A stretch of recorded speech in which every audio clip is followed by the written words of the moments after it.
bem-vindos ao episódio 2 do The Black Box by Lilian. E aqui a gente desmistifica temas de marketing digital, transformação digital e tecnologia. E hoje eu trouxe meu amigo e colega de doutorado, o Felipe Bogeia. E aí, Felipe?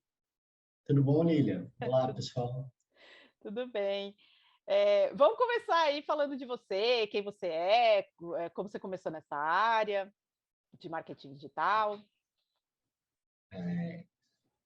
Eu caí por acidente na área de marketing digital. Eu tenho uma formação em administração, apesar de ser biólogo, como curso de graduação. Depois eu acabei fazendo mestrado, MBA e doutorado em administração e comecei minha carreira nas consultorias. Trabalhei na Deloitte, trabalhei na McKinsey e trabalhei um tempo na indústria também. Quando eu estava voltando para o Brasil depois do meu MBA, eu tive a oportunidade de empreender junto com dois amigos, no modelo de startup mais tradicional, com fundo de investimento. E essa startup era uma startup de tecnologia que fazia software para otimização do marketing nas mídias sociais. Isso em 2011.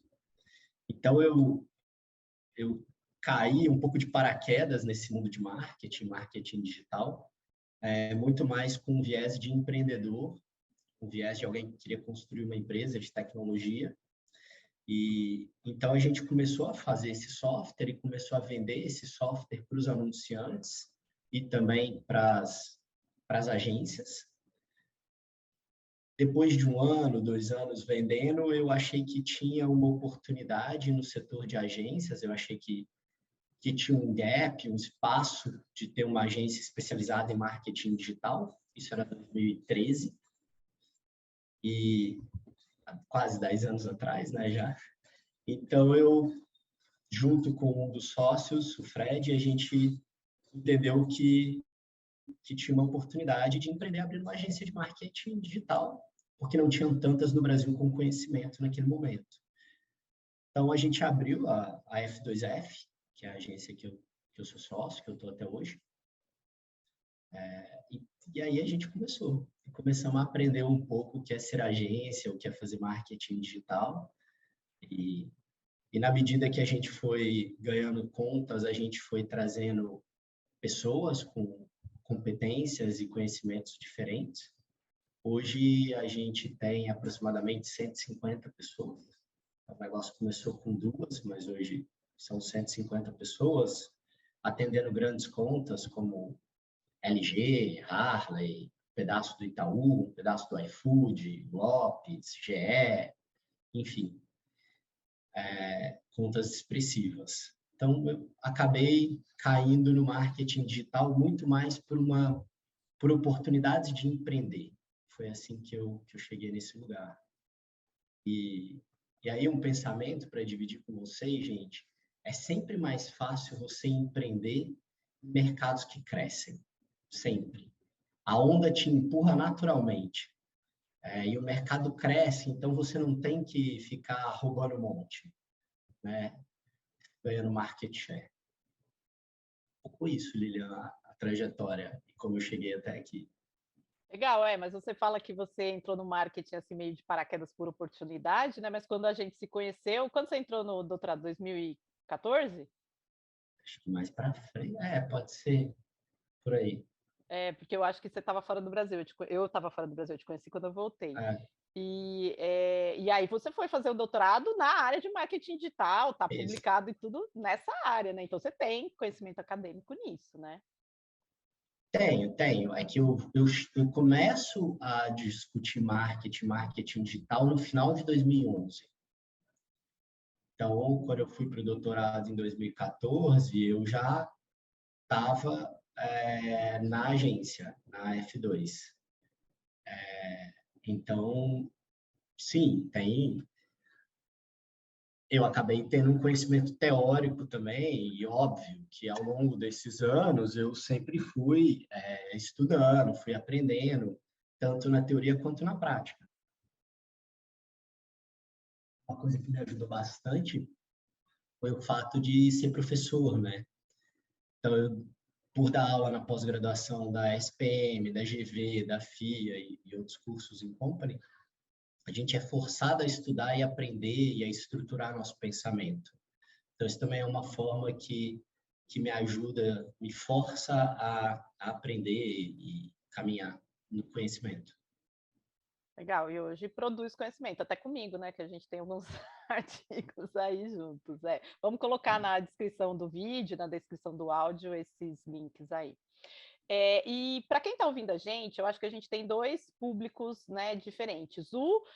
A pessoa que está querendo entrar nesse mercado e começar a trabalhar nessa área, e também o empresário, o gerente, o gestor, o CEO, que quer aprender a incorporar técnicas e estratégias de marketing digital no seu dia a dia, né?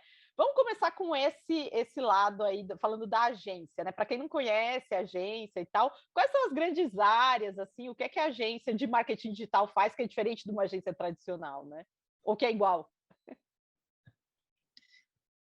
Cada vez mais as agências estão, ou uma boa parte das agências vem passando essa barreira e esse quadrado do marketing digital versus offline. Daquelas agências que nasceram offline e vêm oferecendo serviços digitais para os seus clientes, e as agências digitais também vêm ampliando o seu escopo, até porque a barreira entre o online e o offline ela está cada dia mais tênue, né? Você tem falado aí muito de metaverso, né? E vi Eu ia recentemente você interromper para escrevendo falar sobre que, isso. para mim, isso é o metaverso, né? Que as pessoas acham que o metaverso é entrar na realidade virtual ou é Black Mirror, mas é cada vez mais a linha que separa o virtual e o real não existia. É uma coisa. É como falar vida pessoal e vida profissional. Como é que você separa uma coisa da outra? As duas coisas estão juntas, certo? Real e digital, a É, mesma coisa. Desculpa interromper. é, não, imagina, exatamente, eu compartilho dessa perspectiva. E nesse sentido, as agências têm caminhado também para fazer os dois tipos de serviço. Dito isso, quais são as grandes áreas de uma agência, né? De uma agência que entrega comunicação e tem as competências de marketing digital dentro? Você tem o atendimento é aquela área que vai fazer a interface entre a agência e o cliente. Então, ele vai ouvir as dores do cliente, ele vai entender o que o cliente precisa, qual é o briefing, e vai traduzir esse briefing para os times internos. Depois, ele também atua como um quality na entrega que é feita antes de chegar no cliente. Então, a gente fala que ele é o cliente dentro da agência, ele é o representante do cliente. Perfis que vão muito bem são pessoas que têm uma alta capacidade interpessoal, são muito boas na comunicação, têm uma percepção muito aguçada sobre o outro. São características muito importantes e uma questão de organização e muitas vezes ele tem um papel também de bater bumbo de projeto. Essa é a área de atendimento. Algumas agências têm o que eles chamam de atendimento técnico, ou seja, um atendimento que já passou por alguma área técnica. Outras têm atendimentos com um perfil mais comercial para tentar vender dentro da conta. Mas, a grosso modo, é isso. Você tem planejamento, que é o time que vai pensar a estratégia da campanha, vai pensar como que aquilo vai se desdobrar, quais são as fases, a orquestração, quais são os pontos de tensão que a criação deveria criar. Então, ele também tem um papel de balizar o time de criação, falar, olha, eu pesquisei, eu entendi o target, eu levantei esses dados, e o meu insight para vocês de criação é que vocês caminhem por aqui ou por ali. Então, esse é o time de planejamento. O time de criação, que é composto normalmente por redatores e designers ou diretores de arte, é quem vai efetivamente criar a peça, criar a tagline, criar a identidade visual da campanha. São pessoas que normalmente têm formações em áreas criativas, então você vai ter jornalistas, publicitários, comunicadores sociais, pessoas que tiveram formação em desenho, em arte, tá? E eu sempre digo normalmente, gente, porque não tem isso na agência. É muito mais a sua experiência e o seu portfólio do que qual a caixinha que você se formou. Aí a gente tem áreas um pouquinho mais... tem o tráfego, agências maiores têm tráfego. Tráfego é basicamente quem faz uma alocação de pauta ou uma alocação entre pauta e pessoas. Ele é como se fosse o responsável por fazer uma otimização da produção. Então, chega a demanda do atendimento e o tráfego vai alocar nas pessoas para fazer aqueles jobs. O BI, ou dados, é uma área que vem crescendo, né, cada dia mais. São pessoas com formação mais em exatas, normalmente, engenheiro, matemático, estatístico, pessoas que vão trabalhar com bases de dados, com planilhas, com relatórios, com dashboards, e vão tentar extrair insights e conclusões a partir dos dados disponíveis das campanhas de marketing digital offline. Temos também a área de tecnologia em algumas agências, então aí é a parte, normalmente, de desenvolvedores. Muitas agências entregam produtos como sites, aplicativos, alguns apps, algumas aplicações específicas, como a calculadora digital. Então, aqui é uma parte técnica, algumas agências terceirizam, depende do modelo. E aí você pode ter áreas específicas também, como a SEO, que é uma área específica focada na parte orgânica do Google. E, quase que eu me esqueci aqui, uma área super importante nas agências e grande é a área de compra de mídia. A gente chama de mídia. A área de mídia, ela vai ser responsável por comprar a mídia offline, TV, jornal, rádio, fazer a negociação com os veículos. E no caso da mídia digital, ela vai operacionalizar, né? Ela vai operar as plataformas, o Google Ads, o Facebook Ads, o LinkedIn Ads, comprar mídia programática, negociar portal. É uma área aqui que tem diferentes formações, ela é mais misturada. Vale ressaltar, aí para a galera que está começando, as áreas que têm maior demanda e escassez de profissional são mídia, BI e tecnologia. Essas 3 áreas estão com dificuldade de profissional, portanto, para quem está na outra ponta do profissional, ele acaba tendo uma grande oportunidade.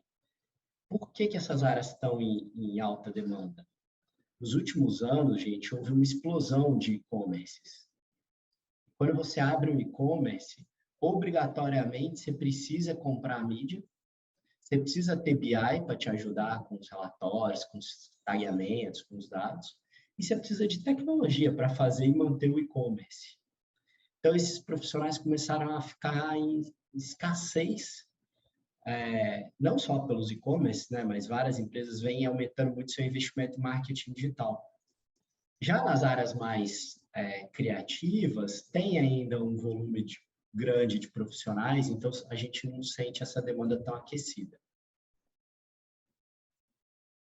Lilian, acho que era isso o overview das áreas da agência. Não sei se você quer pontuar alguma coisa. Não, eu estava esperando você me dar, porque eu também não conheço todas as áreas, assim, porque eu nunca trabalhei em agência, né? Eu sempre trabalhei em consultoria de dados ou interna mesmo, no marketing da empresa, e a gente contrata a agência e não se preocupa muito como que funciona lá dentro, né? Mas eu acho que essa visão geral é bem legal também para empresários conhecerem o que a agência pode fazer, ela pode entregar, né? Porque às vezes o cara acha que é só ficar postando ou colocando o anúncio, e tem também a questão da produção, né? Eu vi que você tem uma área de videomaking agora bem legal, né? Bem profissional, que é algo que não só as empresas estão precisando, mas até professor está precisando, né? Do jeito que eu estou aqui, vou ter que montar um estúdio na minha casa para gravar aula para os MBAs e tal aqui. Boa, boa, eu tinha esquecido disso, porque não é exatamente uma área tradicional das agências. A F2 hoje ela é um grupo de comunicação. Então, a gente tem 3 empresas, 3 negócios. A, a F2 Agência, que foi quem originou e começou.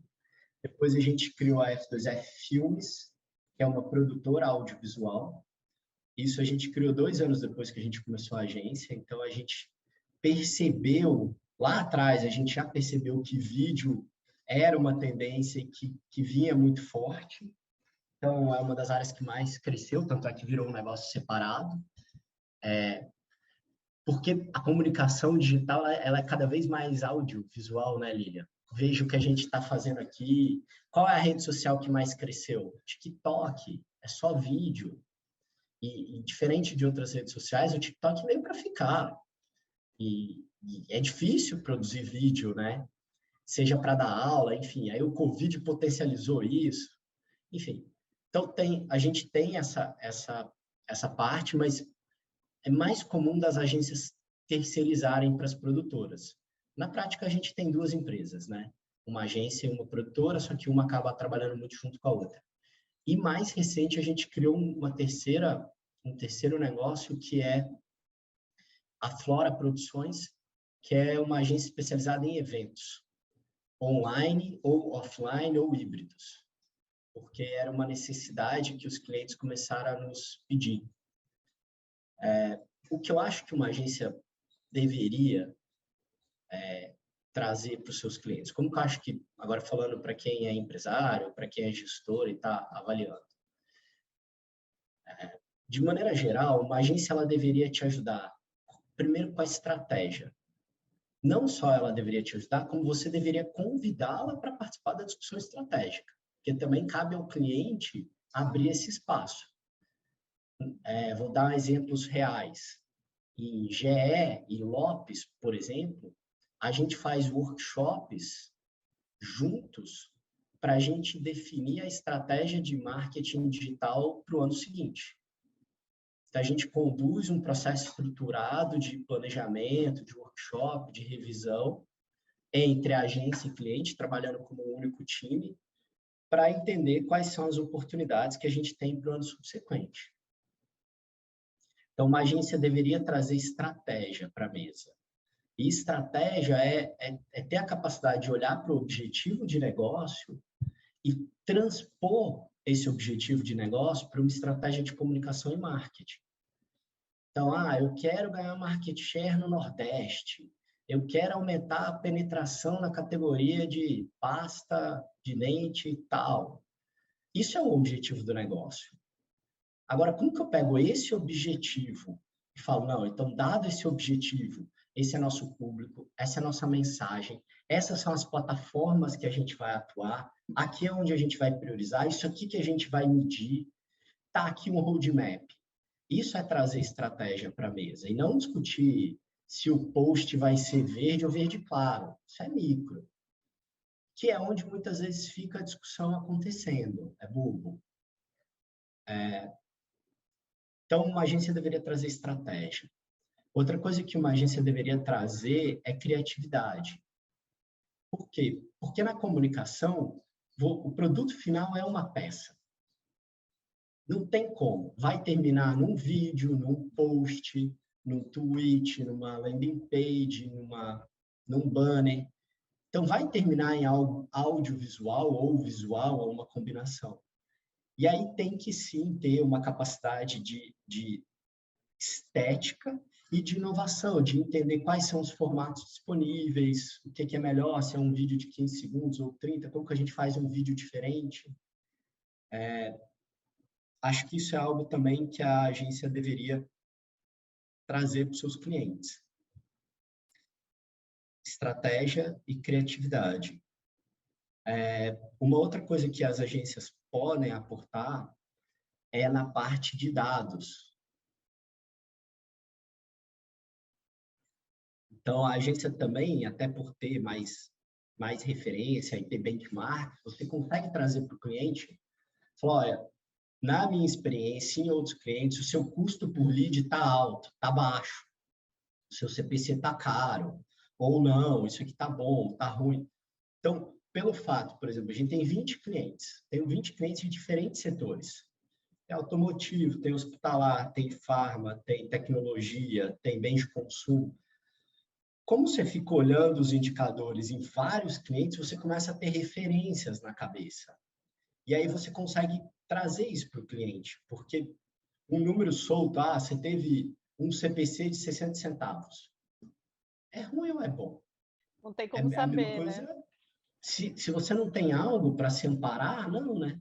E aí, se você ficar dependendo só dos dashboards que aparecem nas plataformas, né? Você não tem assim. Eu sempre falo com os clientes aqui da consultoria também. Você não tem uma referência assim do que seu competidor direto está fazendo. Você tem uma referência do qual é o mínimo e qual é o máximo, o que você deveria estar ali, mas você não tem a referência daquele aqui do meu lado, né? Daquele setor. Por É. exemplo, no setor imobiliário que a gente está acostumado a trabalhar há anos, trabalhou já com várias das maiores empresas do Brasil. Eu sei quanto tem que custar um lead para um apartamento de 500 mil reais na cidade de São Paulo. Eu sei que mais ou menos a gente vai gastar 10 mil reais para ter um VGV de 1 milhão. Então, eu vou gastar 10 mil em mídia para gerar 1 milhão em venda. Mais ou menos. Mais para a direita, mais para a E aí esquerda. já seta a expectativa, né? Porque o cara que entra, porque aí você está falando de empresas que já estão consolidadas, mas às vezes vem um novo entrante, contrata a gente para ver se o mercado é, né? Quanto ele vai gastar. Ele vem com uma ideia totalmente errada, né? Fala assim, eu quero gastar R$ 1.000. Você fala assim, cara, não vai Não vai rolar, dar né? nenhuma venda. É. Outro número, por exemplo. A gente tem uma noção que no mercado imobiliário você vai converter mais ou menos 0,8% dos leads. Você vai gerar 120 leads para fazer uma venda. Então, se você tiver uma verba de marketing que gere menos que 120 leads, provavelmente você não vai vender. Dá Claro tiro que na isso é uma água, né? referência, né? Se é um produto Minha Casa Minha Vida, esse valor é diferente, o percentual é diferente. Mas esse tipo de referências que uma boa agência vai te dar, porque ele está acostumado a trabalhar com outros do setor e já fez muito esse tipo de coisa. Agora, um ponto que vale falar, e eu sempre trago isso para potenciais clientes, é assim, não tem milagre, gente.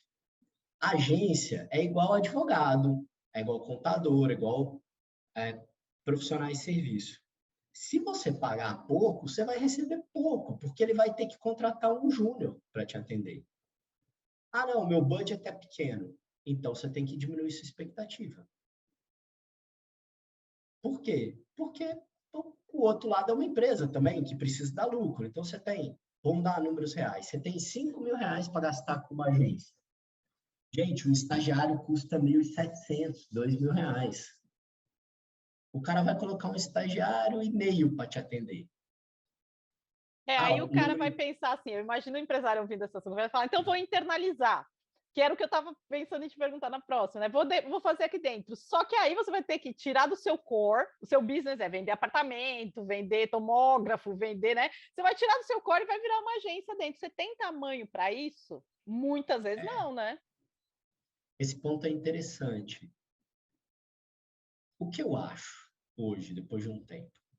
Se você é muito pequeno, eu tenho muito pouca verba, talvez é melhor você internalizar no primeiro momento. Por quê? Porque com 5 mil reais você não vai conseguir contratar um fornecedor muito bom. Não dá, não é a questão que o fornecedor é bom. Simplesmente o fornecedor, uma agência bem gerenciada, ela só pode gastar até 50% do que recebe com custo de pessoal. Se você gastar 5 mil na agência, ele vai gastar 2.500 em contratação de profissional. E aí, talvez com 5 mil, você vai contratar um analista melhor do que aquela agência vai te dar. Tá? Então, se você tem uma verba muito pequena, talvez você queira considerar uma internalização para conseguir fazer um pouco mais. Porém, você tem uma dificuldade, você vai ter que ter o que eu chamo de profissional pato. É aquele que nada um pouquinho, voa um pouquinho, grasna um pouquinho, mas nada muito bem. Eu ia falar isso, porque o analista can only do so much, né? Assim, ele vai, Esse é o assim, desafio. ele vai ter Google Ads, SEO, Facebook, LinkedIn, TikTok, YouTube, cara, não dá para jogar em todas as posições. Não dá. E você tem que fazer priorizações. Esse é o caso do pequeno. Quando você já é médio para grande, a menos que você seja uma empresa que o seu core é digital, por exemplo, um e-commerce puro, eu não acho que faz sentido a internalização. Tanto é que, se você pegar as grandes empresas, raramente você tem internalizado. É exceção. Posso citar aqui, você pega as 100 maiores empresas pelo ranking do valor. Vale, Petrobras, Braskem, Taús, tudo é agência. Por quê? Então, não é que tem um monte de gente burra lá dentro. É porque não é o core. Da mesma maneira, você vai internalizar o serviço jurídico, você vai ter um pedaço dentro, um pedaço você vai ter fora. Então, minha visão sobre internalização é um pouco essa, assim. Se você é um business que o core é digital, tente internalizar. Se não é o seu core, tente terceirizar, tendo alguma capacidade interna que faça uma boa gestão do terceiro.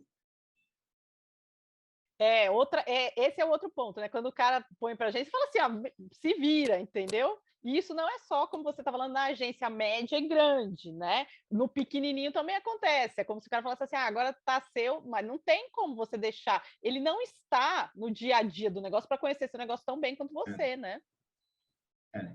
Os melhores projetos são aqueles onde a agência e o anunciante conseguem co-construir. O que a gente começou a fazer há algum tempo já e tem dado muito certo é quando a gente cria times, squads, dedicados para o cliente e que antes da pandemia trabalhavam alocados no cliente. Então, o nosso time de Lopes sentava todos os dias na Lopes Imobiliária, junto com o time de marketing. Não havia nem muita distinção entre quem era agência e quem era Lopes. Isso cria uma sinergia, um alinhamento muito grande. Essa postura de contratar o fornecedor, ele que se vire, ela não maximiza o retorno para o próprio contratante. Nem para agência, nem para advogado, nem para contador, para nada, né? Como você está falando. Você tem que acompanhar e ajudar nas soluções. Legal, acho que a gente deu um bom panorama aí para os empresários. Agora a gente volta para o tema de quem está começando, né? Porque você e eu somos professores, eu estou na graduação também e estou na educação executiva, né? Então, atendo muita gente assim que fala assim, Lilian, eu quero mudar de profissão. Eu sou jornalista, agora eu quero ir para a agência, né? O que eu faço? O que eu estudo? O que é melhor, né? Eu nunca soube muito bem assim o que responder para eles disso, porque eu sei responder para a área de BI, que é o que eu faço na consultoria, mas para a agência eu fico assim, gente, não sei, o que você faz, né? Está querendo mudar de carreira, está querendo iniciar nessa carreira? Você falou que o pedigree às vezes não importa muito, né? Então, que nem você é biólogo, né? Como que você vê isso para quem está querendo ou iniciar ou mudar de carreira?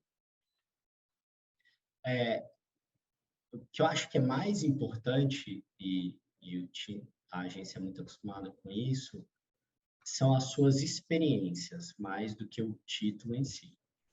Agora, Felipe, sei lá, eu sou engenheiro e quero ir para a agência, ou eu não tive nenhuma oportunidade de trabalhar com a agência ou coisa do tipo, então você pode começar fazendo alguns cursos bem curtinhos, nada de coisas longas e demoradas, mas tem cursos específicos. E aí você tem que entender qual área dentro da agência que te interessa, né? São aquelas áreas que a gente falou aí agora há pouco. Então, eu quero ir para a área de mídia, por exemplo. Pô, tem vários cursos muito legais do Google Ads que são gratuitos e você consegue o certificado do Google. Eu Isso é sempre uma falo dica isso. que vale a gente colocar aqui no link para as pessoas, né, do Google Academy. Gente, quando a gente vai recrutar, uma das coisas que mais me importa na área de mídia é saber se ele tem os certificados do Google. É gratuito, você aprende sozinho, você faz a prova sem pagar. Então, uma dica é fazer cursos curtos e online, que tem um monte por aí, naquela área que você quer entrar. Se é na mídia, tem os cursos do Google Ads. Se é no planejamento, tem vários cursos curtos? Você vai conseguir encontrar coisas gratuitas ou coisas que você vai investir pouco? Então, Tem também cursos é algumas uma dica. formações gratuitas, essa eu indico para os alunos de graduação e os de educação executiva, que é da HubSpot, por exemplo, tem curso de marketing de conteúdo lá que você pode ir lá na Isso. Academy e tirar, né? E tem outros também por aí que, né, você pode começar. Só para contar aqui os bastidores do que eu estou fazendo, o Santander está investindo numa bolsa para alunos do mundo inteiro para ensinar marketing digital nessa perspectiva que você está falando, para o cara ver o que é que tem, né, entender o mundo e depois ele vai buscar uma posição numa área específica que ele escolher, que é esse curso da Universidade de Chicago que eu estou dando, tá? Então tem gente, acho que tem 2 alunos da minha sala aqui do Brasil, o resto da América Latina e alguns nos Estados Unidos, né? Que é justamente o que você falou, o interesse tem muita gente precisando contratar e pouca gente preparada, né, para certas áreas. É, exatamente. Então, curso é uma. Outra é você ser ativo nas mídias sociais. Então, esse é um jeito de você ganhar visibilidade, de mostrar que você sabe. Outra é ter portfólio. Então, muito importante ter experiência prática. Às vezes, um jeito de entrar nas agências é você ser freela. Muitos dos que a gente contrata permanente, ele foi freela. Então, a gente teve uma oportunidade de trabalhar, e aí a dica às vezes é, puta, não é a remuneração ideal, não é o job ideal, tudo bem. Aceita que é o que tem para o momento e depois você tenta melhorar. Essa é uma dica também. Você tem que procurar oportunidades para você conseguir ter experiência prática. Fazer um Isso contato é muito frio no importante. LinkedIn ajuda ou não? Vocês não gostam? De falar assim, tô Não, aqui, eu edito até vídeo. encaminho. Eu encaminho pro RH, mas a chance não é muito grande. Você vai ter que dar muito tiro para conseguir. Agora, você, de repente, começar a interagir de maneira inteligente com o RH das agências, pode ser um caminho para você entrar nos processos seletivos. Eu também indico, às vezes, para BI, né, fazer portfólio, né? Para a gente é legal ter um portfólio, mostrar um dashboardzinho que você fez, um desafio do Kaggle que você fez, né? Eu acho que isso para a área de BI é É, importante, porque é mais importante que falar, eu fiz um curso de R, eu fiz um curso de Python, é mostrar o que você sabe fazer com a ferramenta, isso. muito melhor, né? Na área de criação também, todo mundo fala de portfólio. Por isso que é menos importante qual faculdade ele fez, qual curso ele fez. Se o menino ou a menina tiver um baita, se o menino ou a menina tiver um baita portfólio, umas peças bem construídas, tá ótimo. Não me importa o que ele fez de graduação ou não. Acho que essas são as dicas Essa sua que me vem questão à já me dá cabeça. um outro. Vou chamar um convidado aqui para falar de qual é o papel do ensino superior nesse cenário, então, né? Porque eu acho que isso é uma questão que a gente que trabalha no mundo da educação tem que pensar bastante, né? Tem, por exemplo, Lilian, vamos falar de desenvolvedor. Você acha que alguém está preocupado se o desenvolvedor tem curso superior? Cada dia menos. A gente está se matando a tapa para conseguir desenvolvedor. Pega Python, R, o que for, não estou nem aí o que ele fez, se ele fez. E muitas vezes ele vai ser muito mais bem remunerado do que alguém que fez curso superior MBA. Sim. Porque o que eu preciso é que ele saiba programar. E às vezes ele aprendeu na raça. Sei lá como Quem ele não foi aprendeu capaz de na raça, aprender. Felipe? Aquelas aqui, quem não aprendeu na raça? É, Eu estou dando agora o curso, os meus alunos da Escola de Relações Internacionais que verem esse vídeo, eles sabem assim, eu falo, eu ensino, eu estou mostrando para vocês, tem tutorial, tem tudo, mas você só vai aprender sentando na cadeira e fazendo, tá? Não adianta, não vai aprender vendo e ouvindo o que eu estou fazendo aqui. Ou você senta e faz, ou você não aprende, né?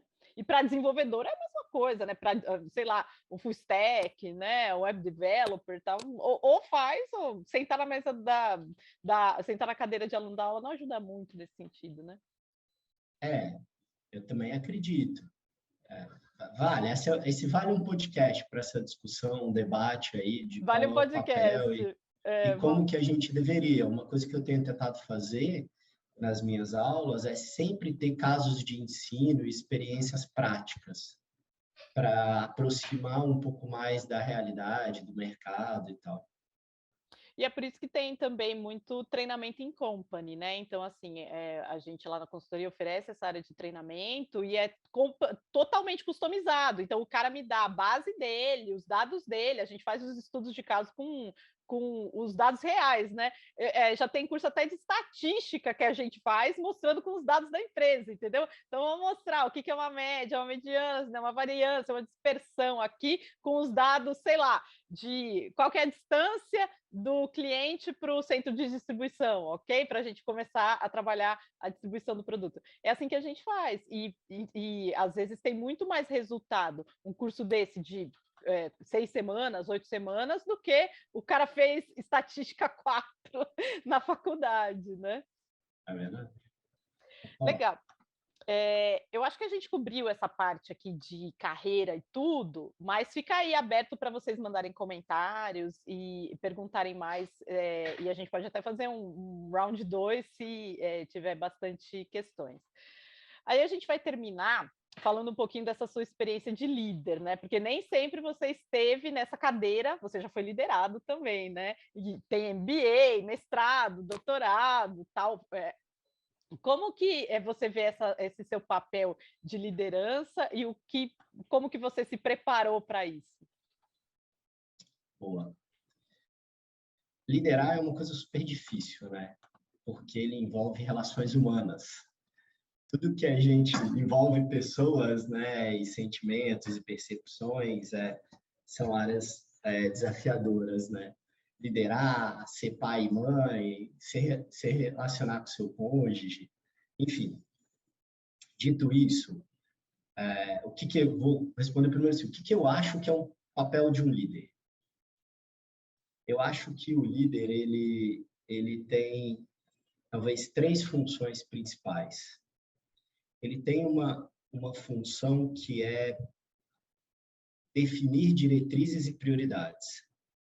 Claro que você vai fazer isso conversando um pouco com o seu time, mas no fim do dia você tem que decidir.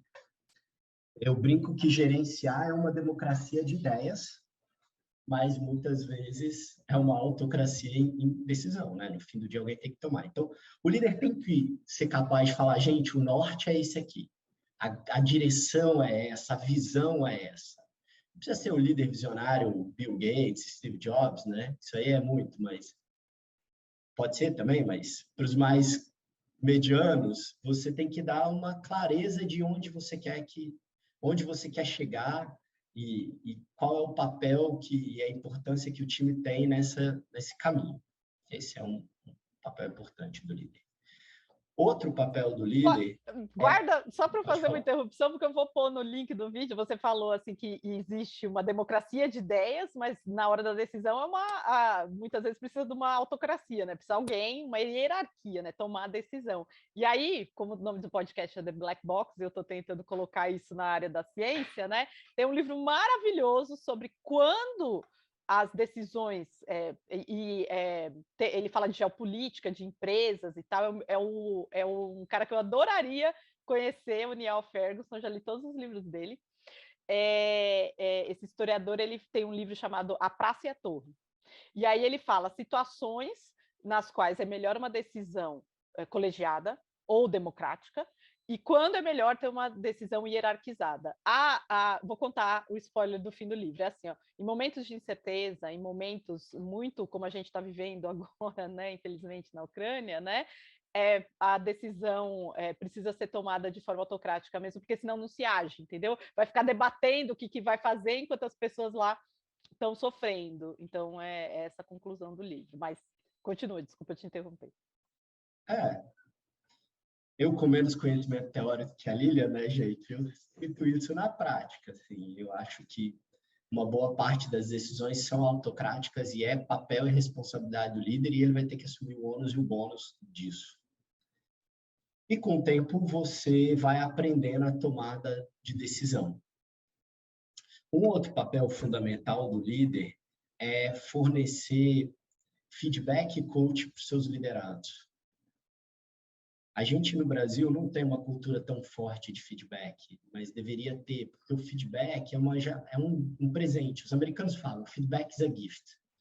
Por quê? Porque você está dando a oportunidade para o outro, você está abrindo uma janela que muitas vezes o outro não está enxergando. Isso não quer dizer que você só vai dar feedback negativo, não precisa. Imagina, feedback positivo é ótimo também. Acho que aqui ficou feedback é algo, né? Aí as pessoas podem saber porque você fala no mas se é negativo, feedback é crítica e não é verdade, né? Não, feedback é você, e isso eu aprendi na McKinsey e logo no começo da minha carreira e carreguei uma frase que eles falavam, é feedback on the spot. Errou, acertou, pega na hora, chama de canto e já fala. Se for positivo, você pode falar em público. Se for negativo, você tem que chamar no canto, não pode fazer em público. Mas The Black Box, eu tenho que dizer, sabe que técnica é essa? Isso é behaviorismo. Para quem tem cachorrinho em casa, quando a gente vai adestrar o cachorro, é assim, tá? Ou a gente dá uma recompensa na hora, ou pune na hora, ou o cachorro não vai lembrar, entendeu? E a gente pensa que ser humano é muito diferente, aí entra o seu biólogo e a minha psicologia evolucionista do doutorado, né? Não, a gente é animal também, então tem que ser assim, senão não tem associação entre o evento e a consequência, né? Mesmo que você tente falar, ele vai ser mais assimilado naquele momento. Então, desenvolver os liderados é papel do líder. E eu acho que o líder tem um terceiro papel também, nesse mundo muito caótico, que eu vi até um post de alguém que eu achei bom esses dias, que era um guarda-chuva. O líder também, ele protege um pouco a equipe de dispersão. Então, o que está um pouco no meu primeiro ponto de priorização? Então, quando você vira para o seu time e fala, não, isso daqui não é foco, eu não quero que você faça isso daqui, pode dar pushback naquela área, pode dar pushback no cliente, você está protegendo o seu time e deixando ele ficar focado na solução. Acho que, assim, de uma maneira bem resumida, teria duas palavras. Prioridades e pessoas. O líder tem que definir as prioridades, a direção, para onde tem que ir, ter a visão, e ele tem que cuidar das pessoas, porque se ele não tiver um time, ele não faz nada. E isso é interessante como empreendedor, né? Isso é algo até que eu sempre tive um pouco de dificuldade, e ainda tenho. Quando você é um empreendedor que fez do zero, que você fez ali, você começou, você escreveu. Eu escrevi um post, gente. Eu comprava a mídia. Eu só não abri o Photoshop porque eu não consigo combinar minha camisa com minha meia. Mas, fora isso, todas as outras funções da agência eu fiz. Eu já fiz BI, eu já fiz redação, eu já fiz atendimento de monte, planejamento. Enfim, até gravar vídeo eu tentei uma vez que o videomaker faltou. Só que isso você só consegue fazer um tanto. Você precisa delegar, você precisa ter um time melhor que você em determinadas funções, e você precisa ir criando as equipes. Imagina hoje, eu e 150 pessoas, eu não faço mais nada. Essa é real. Então, você vai entendendo isso, né? Quando eu falo que eu não faço mais nada, que eu não executo mais o dia a dia. Nem dá. Mas você vai. Você sente falta disso? Aprendendo. Às vezes eu sinto falta, sabe? Você fala assim, putz, que legal seria se eu pudesse sentar e fazer, né? Você fica se sentindo meio assim. Eu sinto falta das planilhas, é o que eu mais gosto. Putz, Às vezes, assim, um dashboardzinho e tal, um banco de dados, que é a área que eu tenho uma afinidade natural. Mas você faz ali para matar a saudade, mas o seu papel é ter as pessoas, né? Corretas, nos lugares corretos, com os incentivos. Isso é liderar. E acho que uma coisa que vale dividir, né? Eu tinha muita essa ansiedade no começo da minha carreira. Quando eu fui fazer MBA no INSEAD, na França, eu perguntei isso para um professor, porque eu gostava muito, um grande líder. Eu falei, professor, eu não estou numa posição de liderança, eu sou analista. Como é que eu vou aprender a liderar antes de chegar lá? E ele me deu uma resposta muito legal, que ele falou assim, Felipe, liderar você. Primeiro que você pode liderar sem ter autoridade formal. Segundo, que liderar muitas vezes passa por influenciar pessoas em situações difíceis. Você já foi síndico do condomínio? Não. Você já foi capitão do time de futebol? Falei, não. Então, você tem diferentes oportunidades. Você já organizou a festa de Natal da sua família? Falei, também não. Falei, então, você pode, no começo da sua vida, da sua carreira, se colocar em posições onde você precisa liderar alguma coisa, porque você vai aprender os fundamentos básicos. Vai, organiza a festa de Natal, você vai ver que beleza. Vai para a reunião de condomínio. Você tem que negociar, você tem que influenciar, você tem que ter percepção sobre o outro, você tem que fazer sua ideia prevalecer e, às vezes, sem ser na imposição. Então, acho que uma dica que foi legal para mim no começo da carreira é busque oportunidades para que você se coloque em situações onde você vai ter que liderar, porque isso vai gerar um aprendizado e tem um monte de literatura sobre isso, né, Lili? A gente conhece bastante, você pode aí citar uns. Vixe, Você aí tem tem diferentes muita gente, você fica perfis, assim, um né? ponto, né? Aí, o que o pessoal gosta mais, que eu acho que é bom e é um livro assim mais fácil de ler, é aquele do Carnegie, né? Como fazer amigos e influenciar pessoas. Como É, tem muito, olha mal, mas é um ótimo livro, baseado em vários é. reportes científicos para corroborar o que ele coloca lá, né? Tem um que eu gosto muito, que eu vou tentar achar, que ele fala, você tem diferentes perfis de liderança.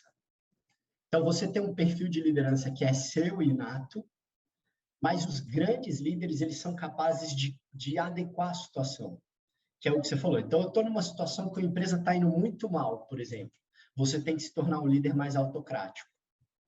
Mas é isso aqui, vai ser desse jeito e papou. Você já está numa outra situação que não, que você é líder de mercado em um determinado cenário, você já vai ter uma liderança mais colaborativa. Então, isso também passa. Ler um pouco sobre liderança também ajuda. Se autoconhecer, fazer terapia, também ajuda muito. Quanto mais equilíbrio emocional, melhor líder você vai ser. E isso aí, eu falo para a molecada aqui, principalmente da graduação, né? A questão é assim, quando eu estava no começo da carreira, eu achava que a experiência não tinha muito valor, porque todo jovem é meio arrogante, assim, desse jeito, né? Você fala assim, essa velharia aí não sabe nada, né? Eu que estudei, que sei, que sou novo e tal, eu vou tacar pau aqui.